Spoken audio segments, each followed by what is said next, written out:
see invalidation get weaponized a lot, and I think it stems from a lack of understanding of what invalidation means. Just because you feel something, it doesn't mean it's true. Just because you feel invalidated, it doesn't mean you're actually being invalidated. And the same applies for feeling judged or feeling criticized. So you have to be able to distinguish the difference between someone's behavior and actual action that they're engaging in and your internal emotional response. They are separate things. We often confuse them. So for it to be invalidation or mistreatment, there needs to be a clear behavior or action from another person that either crosses a boundary or disrespects you. For example, somebody overtly dismissing your feelings or thoughts, saying something like, "You're overreacting," or "That doesn't matter," that's invalidation. Someone deliberately ignoring your boundaries or belittling your experience. Someone deliberately manipulating you into doubting your reality. All of those are behaviors, and abuse is behavior that falls under invalidation. Now, feeling invalidated or mistreated is about your internal emotional response instead of their behavior.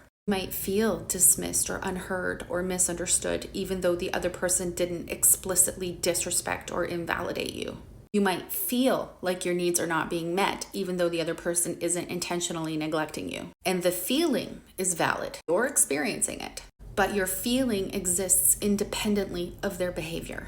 And your feeling is your responsibility to manage, not theirs. So for somebody to be invalidating you, they need to be dismissing your feelings in some way. If you tell me that my phone being on silent makes you feel anxious, like I'm cheating on you, and I say, "Well, that's dumb. You're just overreacting, you're projecting," that is invalidation. If I say, "I can understand why you would feel that way given your history," I'm acknowledging your feeling, I'm saying they're valid, I am validating your feelings. If you then ask me to turn my ringer on so you don't feel that way, you are now asking me to manage your feelings for you. This is separate from validation because I already validated your feelings. If I choose to not turn on my ringer, that is not invalidation.